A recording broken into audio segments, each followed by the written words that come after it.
Hello, Contrarians, listeners, watchers, subscribers. Here we are with another Contrarians post-credits, the last post-credits of the year 2025, our last movie of 2025, official competition, Spanish-speaking comedy. Spanish-speaking comedy, that sounds like the comedy speaking. The actors speak Spanish. A mix of action and comedy. Yes. It's a movie about making movies. Which, we like those. Hulk Hogan had some quote one time that like is stuck out forever of him explaining some movie he was doing. It's like a family comedy action. Like it was, the way he could describe a movie. And I'm just thinking of, Penelope Cruz or someone of actual respectable level having to like sell a movie like that. Like if someone asked her, I think audiences can just expect a fun time at the movies. I would be interested in looking up the press junket interviews, whatever they have on YouTube for this movie, because you have Antonio Banderas, Penelope Cruz, like major superstars, and then you have Oscar Martinez, he's a great actor. He does great in the movie, but he's an accomplished actor in his own right. But like, you have fucking these influencers like sitting down and then being like, is the light man gonna like leave? Is that your dad? Official competition, 96% on Rotten Tomatoes, super fresh. So, we take it to task. We call out all the things that don't make sense for the sake of comedy on the main half of the show, the Contrarians Corner. Here, we're going to give you more Rotten Tomatoes quotes, more trivia. We're going to talk about the trailer. I'm going to give you the Josh Gad Minute. So let's start with the quotes, fresh quotes from Rotten Tomatoes website. Let's start with the critics' consensus, which is... Its premise may resonate most with hardcore film fans, but official competition's tight focus and sharp humor have a universal appeal. I love this movie, but I don't know about that. Universal appeal? Yeah, I don't know about that. It's not as simple as if you like movies, you will get it. Not that it's super complex to get. It's been proven definitively over millennia that just because someone loves going to a movie doesn't mean they give a shit about the movie making process. That movie from a couple of years ago, it was like a big bomb. Babylon with Brad Pitt, Margot Robbie. I have never seen that, and at this point I don't think I ever will, because like the very intense reactions on both sides of it make what's in my head kind of unobtainable. But yeah, I know that biz-ommed. Yeah, that was about making... I mean, it was more about showbiz, I guess, old Hollywood. I have to watch it at least. It was basically like a wank fest for the golden age of Hollywood, right? Yes, especially because it's from... what's his name that did La La Land? Blah, blah, Land? Chazelle. Damien Chazelle. Damien Chazelle. Yeah, it's no Whiplash, so, it felt like it was more La La Land than Whiplash. But if you may remember... He cashed in all his goodwill with Whiplash. That's it. That was it. He peaked with Whiplash. But our good friend, patron, Jordan Mans, on our 10th anniversary episode, Alex, that was one of the movies that he mentioned on the clip that he sent us. It's like a movie that more people need to watch. So I think that I have to do it. I won't do it for Chazelle. I won't do it for Pitt. I'll do it for Jordan. I'll watch Babylon at some point. And then I'll come back and I'll say, you know what? It's not as good as official competition, so why bother? First fresh quote, though. Here it is. Victoria Luxford from City AM says, while not on the level of Robert Altman's The Player, official competition is an observant send-up of the self-importance of the festival circuit. Cinema buffs may squirm at the derision, but few can deny the accuracy of this caricature. Do you think this movie makes anybody squirm, though? No. Well, I mean, not the way I interpret it. It's funny. Like, and you're meant to point and laugh at these people. It's not like... It's not one of those movies that like turns the mirror on you, the audience. And like, see, this is what you demand of these people or something. It's just like, look at these idiots, That's a second review you've pulled for this episode that references The Player, which I thought was funny. I mean, they can just say what everyone's thinking. There's no Fred Ward, so, so why even? Why bother? Why bother? No Tim Robbins either. Let's give him credit. Is it Bruce Willis at the end? Yes, Bruce Willis and Julia Roberts, right? At the very end of the movie, yeah. No, I'm thinking when it's talking about making people squirm, I think the people that are represented in the movie. So not the audience, but the their peers. Is there a director watching this, watching how Penelope Cruz behaves, and they start squirming because they're like, "Oh God, I've been wrong this whole time." yeah, it's possible." um, Yeah, I mean, you know what's another movie I didn't bring up in the episode, but I was thinking about after this? The Disaster Artist, which is more specifically about the actual making of the movie, not the pre-production. Yeah. But that's the climax, right? Is Dave Franco watching it and just like, oh God. Like, there's this indie movie. I mean, it's a small movie, so I'm assuming it was indie, but Steve Buscemi is the main guy. He's a director. It's called Living in Oblivion. And I remember seeing the trailer a long time ago. I'm thinking, man, that looks cool, but I will never get to see it because it was before streaming, before even Netflix, I think. So I was like, how do you even get to watch a movie like this? And eventually I streamed it. You know, I bowed to our Netflix overlords. You've never done the work to like track down like a bootleg copy on eBay or something of a movie? I lived in Peru, Alex. Touche. Which, dude, you want to talk about Contrarians clairvoyance on that one? The other day, I was putting away a couple new movies I got, and I came across that Fantastic Mr. Fox that you got me years ago, and I just threw it on, and like, I don't know why, like I was expecting it to just be like a cam, like a theater, like, you know, someone. It's just like a rip of the Blu-ray, like, and it looked incredible on my new TV. I was like, fuck yeah, let's go. Was it defaulted to the Spanish track? No, it wasn't even that. It was, and like the slip cover was Disney branded, which I've always found very odd. And then the little sticker that they put on the disc is like way off center. But yeah, so I take that back. You many times have had to do the work. The Warner Brothers archive, which is going away now, obviously, because everything sucks. Get them while you can. They owned a lot more movies than I think people thought they did. But I remember, like, even before then, there was some old movies like Don't Make Waves with Sharon Tate. I remember having to like track down like through like this eBay reseller who specialized in making bootlegs of old movies that like no one had the distribution rights to and shit. So, you know, and that was part of it. Don't Make Waves is okay. It's a fine movie, but like it was so exhilarating that the hunt journey. for it. Yeah, exactly. Well, Alex, we might actually get back to that. You know, once everything crashes. That's where wrestling's going. Like, because the Peacock's clearing out at the end of the month, and they've shown no like desire to like put the library back up, which is like you gave it and then you took it away. Fuck you. So like it's gonna go back to physical media that way. And yes, when Netflix buying Warner Brothers, do you know how much shit Warner Brothers owns? And that's with Disney also. With Disney owning everything, I think you're onto something, and that I think we're gonna go back to, you know, resellers having like these eBay stores that get shut down every 6 months when they get caught by whoever. And you know who's ahead of the curve though? Me. I'm ready. Day one. I'm ready to go.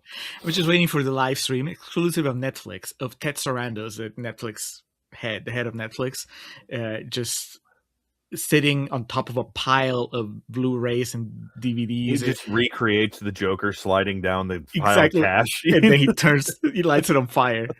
It's like, what are you going to do now?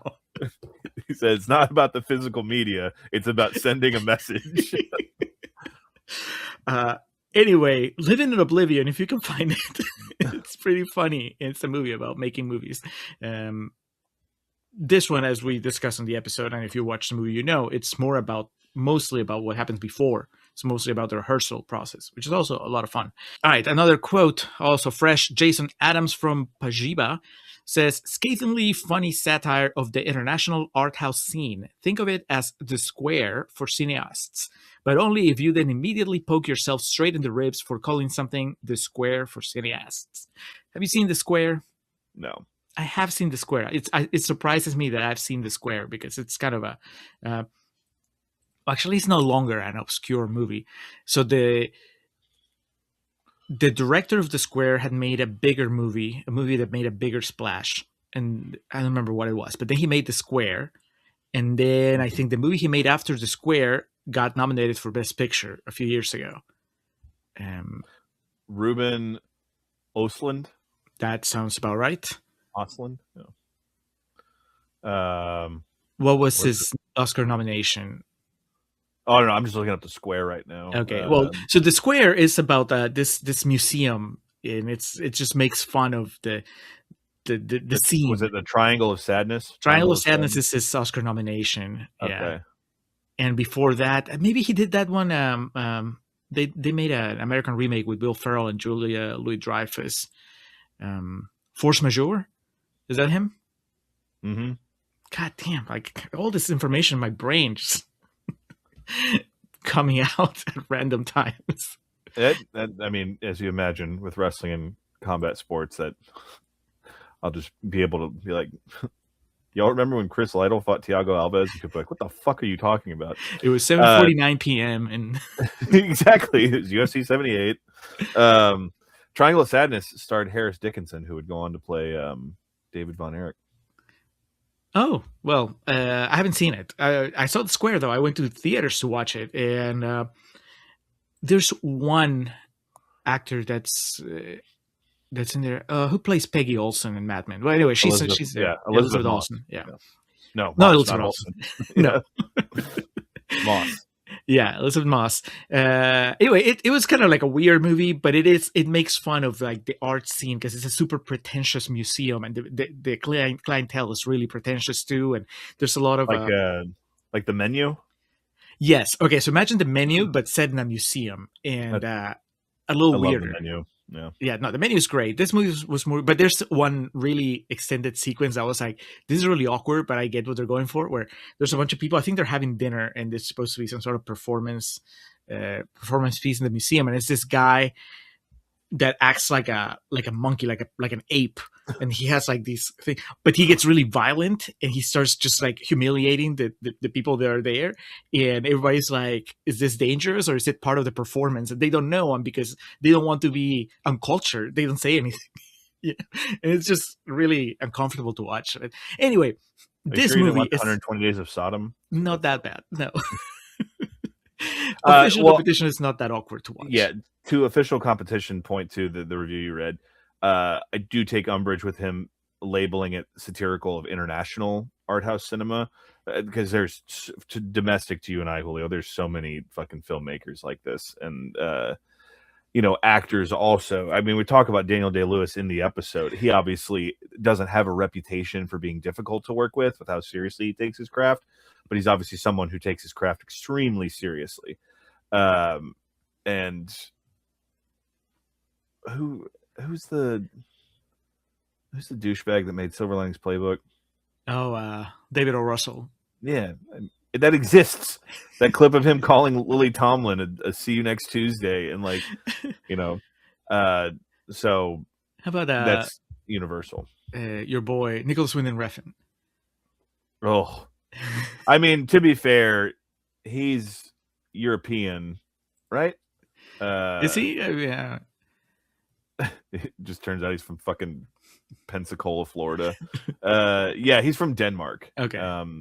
So, but God, I can't fucking imagine the fucking advice he was like, or what he's like telling Gosling. Gosling's such a good actor. He's probably just in the back of his head. He's like, yeah, I just have to not emote and drive this car. I'm all right. All right, one more quote. This is from William Rapath from Slant Magazine, who says, Official Competition is another film about filmmaking, but it escapes hermeticism by homing in on actors and acting. So if I may translate, I think what he's saying is that the movie is not just, it opens up by focusing on the actors instead of, the filmmaking process. Yeah. I think it actually closes itself down by being with, I mean, it's not a bad thing. It's what it does, but yeah, that was your point. One of the things you talked about in the episode is the fun part is the making the movie. This is about all the, pedantic stuff. Yeah. I wonder if actors, though, find it more fascinating. They're like, oh, this one is about the craft. The really creating the biographies and finding out the correct modulation for your lines. I don't know, William. I don't know. But that was the last quote. Alex, let's move on to the trailer, which was a fun trailer. I think that this one sells you the It's movie pretty well. yes, but this is the award season, would be sleeper trailer in which every 10 seconds there's the text hitting you of like sleek, sexy fun, Yeah, and then that's the quotes. so yeah, it's comprised of like genuinely funny moments from the movie, but it relies heavily on telling you what, people who are better than you think about the movie. As you were watching it, did it occur to you that maybe the only reason, because we discussed this on the episode, the only reason there's that sequence of Penelope Cruz doing the floss was just so they could cut it into the Dude, trailer? it's like interwoven towards the end of the trailer. Yeah, I was like, holy shit. And then they go back to it. It was like, what? And then they go back to it again. Also, it comes across even stranger in the trailer than it does in the movie. there's no context. No. But also, if you called it out in the episode, I missed it because I was just constantly talking about Penelope Cruz's 2 Oscar nominations. She's an Oscar winner. She won for Voltaire. Right, but I didn't remember that in the episode. So now, if you've listened to it and you were like, "This guy doesn't know what he's talking about," yeah, you're right. I didn't know what I was talking about because She's a 2-time nominee and 1-time winner. Yeah, so 3 nominations in total. I believe it was her win was the only time she'd been nominated for lead, and then their other 2 nominations were for supporting. Banderas has what, 2? Oh shit! I know Pain and it's not Pain and Gain, Pain and Glory. I think. Can you imagine? But that now I am a doer. It makes a little more sense. Not that it did make sense, but of course she's gonna get top billing. She's the Oscar winner out of the cast. So he was only nominated 1 time for an Academy Award, and that was for Pain and Glory. Okay, Pain and Glory. Then that's the one I remembered. I thought that he had another one, but no. He's made a gazillion movies, so just know he's known for Original Sin. Yeah, a fun trailer. It definitely establishes like what you're going to be dealing with tonally. Yeah, I didn't feel that this was a cheat. Sometimes, maybe most times, it bothers me when they do this in trailers where they recut the footage to make it look like something different than what is in the movie. And they kind of do that a couple of times just to, I think, to protect the jokes. So that's why it doesn't bother me. Like the Oscar speech that Martinez is practicing in front of the mirror, the way that they show in the trailer, it makes it sound like he's actually into it. Yeah. And the joke is that he's practicing his speech just to say that he rejects the award. So above it all, yeah. Yeah.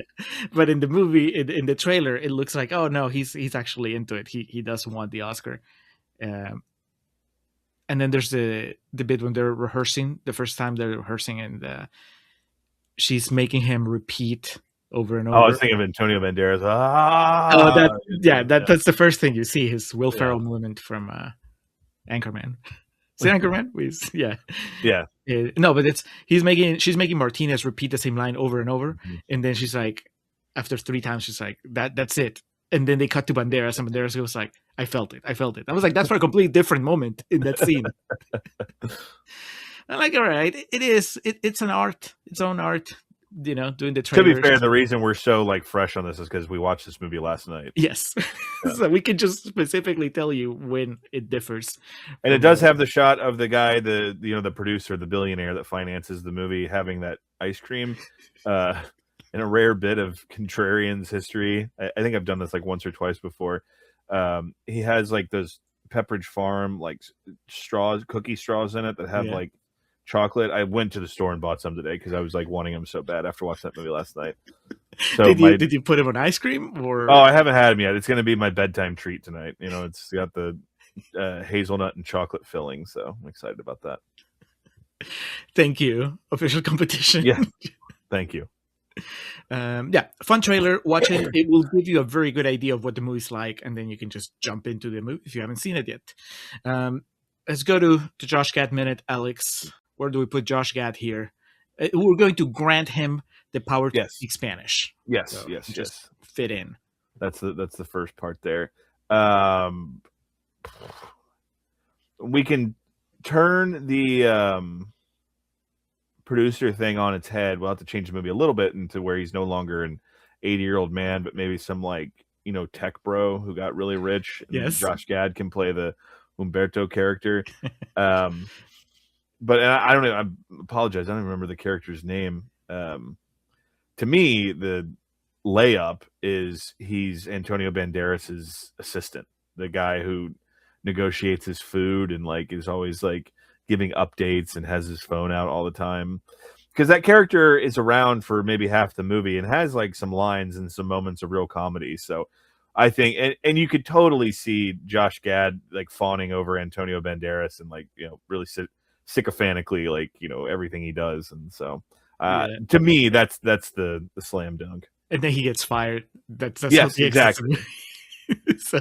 The only thing I would add, amend on that is like that scene lingers on just a second longer, and just you get Josh Gad going "fuck," like looking at his phone because you have him there. How could he not? Or even one of the, not even that. He just takes his glasses off and then like rubs the bridge of his nose. Yes, I like it. Obviously, we're not going to replace any of the main three, so that is out of the question. You can't mess with that chemistry. And the only other thing is, if Gad is busy and we just want him for a cameo, he could be one of the students in Oscar Martinez's class. When he's giving the speech, maybe one of you is going to make it, but most of you are not. And you're panning through the hopeful faces of all these kids, and then you see Josh Gad just nodding. Yeah. It's possible, but yeah, I like it. I like the idea of the assistant. I would give him the choice. I was like, you can be Penelope Cruz's assistant, which means that you make it all the way to the end of the movie, or he can be any of the three assistants, Alex, because the millionaire has an assistant too, and he's a big part of the ending because he's in the roof smoking with. That's right. With Martinez. So we like Gad. He gets that scene where he motherfucks the catering crew for like leaving stuff out. Yeah. Yeah. So Josh Gad, you get to be an assistant. You pick which one, and it will work because you're funny. Now let's move over to trivia, Alex. So the release date on this bad boy premiered at the Venice Film Festival in September of 2021. Had a release in Spain in February of 2022, then kind of trickled out following that. A reported box office return of 4.7 million. Again, we don't know if that's necessarily just domestic or whatnot, but it's a movie directed by the pairing of Gaston Duprat and Mariano Cohn, written by them as well, with also Andreas Duprat, which I assume is Gaston's brother. You might have heard me mention it premiered in 2021. That year and the year preceding it, there was some stuff happening on a global level, or not happening, depending on your political persuasion. Thank you. Principal photography for this movie began in February of 2020. Ooh, wow. Maybe it was originally supposed to be the making of the movie, Alex, and then they're like, "Fuck it, social distancing, just 3 characters." In March of 2020, production was halted due to the COVID-19 pandemic. Shooting resumed in September of 2020 and was wrapped in October of 2020.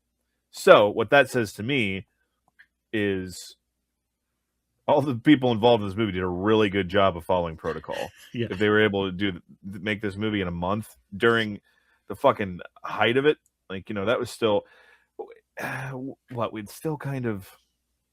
I'm trying to remember if that was at the point where I was having people over and we would sit outside. Probably. But still, making a movie like this, and good job. Discipline. I know this can be why, but suddenly there's an extra layer of meaning to all those really big empty spaces that are all throughout the movie. Maybe, right? Yeah, could be. They decided that production design would be influenced by the pandemic. I don't know when in the timeline of COVID is when the leaked audio of Tom Cruise just losing it and telling people they need to get their shit together to get their movies made. I don't remember when it happens, but I just imagine the cast of this crowded around like a fucking radio, like listening to like the single tear on Banderas rolling down. Well, because Penelope Cruz dated Tom Cruise for a little bit, after Vanilla Sky. So assuming they're still in good terms, even if they're not, you hear that your ex, there's a new tape of your ex losing their shit on a set. You're like, oh, I'll listen, and then you just share with the crew. You're like, hey, let's get this done. So Filming, interesting. especially filming, took place in Madrid, San Lorenzo de El Escorial, and Avila. So they also weren't just filming it in someone's warehouse. But yeah, that's impressive. God bless. 96% on Rotten Tomatoes, like we mentioned. It was nominated for Best Comedy Film. It won Best Comedy Film at the 10th Feroz Awards. And at the 10th Plantino Awards, won Best Ibero-American Comedy Film. It's at the Cinefest Sudbury International Film Festival, won Most Outstanding International Feature. At the Vancouver International Film Festival, won the Audience Award for Most Popular Film. And I guess this makes sense, but it's just kind of one of those things. They're so popular and have been for so long that this was only the second time Cruz and Banderas had shared any on-screen time. And prior to that, it was only for 2 minutes in the Pedro Almodovar film, I'm So Excited. Are you familiar with that movie, Julio? Not that one. That's weird. I would have thought also, because they both have worked with Almodovar several times, so you'd think they would have crossed paths before, but I guess not. Now we go to IMDb. If you're actually watching this, not just listening, I'm going to my phone because IMDb is so fucking heavy on the bandwidth, it crashes my Werribee window. The movie within the movie is based on a novel by Daniel Mantovani, the main character in The Distinguished Citizen of 2016, played by Oscar Martinez. So What? This is like Inception shit here. Mantovani even tells the story at the beginning of the movie. The Martinez verse. Among Felix's awards that get destroyed by Lola, there is a Volpe Cup for Best Actor. Ironically, Penelope Cruz won a Volpe Cup for Best Actress for her work in Pedro Almodovar's Madres Paralelas, with both movies competing at the same Venice Film Festival in the official competition. So, not too much in the way of trivia, but some fun little tidbits. I was kind of disappointed that I didn't discover that like Cannes sent like a cease and desist for throwing the Palme d'Or and the industrial shredder in the movie. Bigger things to worry about. That's pro wrestling 101 of you take there's a famous example of a women's wrestler in the 90s named Medusa who left the WWF as their women's champion and took the WWF women's title onto the WCW show and threw it in the trash can. And then so like that basically set this precedent that this is never going to happen again. So like there was a time in 2000 where allegedly this guy from ECW was going to take the ECW title and dump it in the trash on WCW. And the guy from ECW like found out and sent like a fucking SWAT team to the arena, like, get it back. It's my property. I want it back. So I'm just imagining, Cannes Film Festival sees this and tells Penelope Cruz and everyone involved, like, you are no longer allowed. You are no longer welcome at this party. You understand me?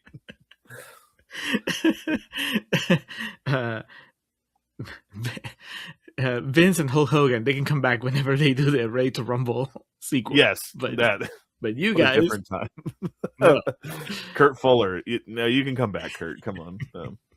So anyway, official competition, a hell of a good time, and then also just from a presentation standpoint and visually, like Julio said, when you consider the time period it was made in, you're like, why are there 3 people standing in this empty auditorium for a 10-minute scene? And it's like, oh. Maybe. I don't know. Please confirm or deny. Penelope, Antonio, Oscar. I know you're listening. If you're listening, Oscar. I don't know. Do you think Oscar Martinez speaks English? I don't know. I mean, maybe. I mean, the movie's in Spanish, so I'm assuming everything was, in Spanish. But whenever they did a situation like that, I know he's like a Spanish actor, but like, I think you kind of want to after a certain point.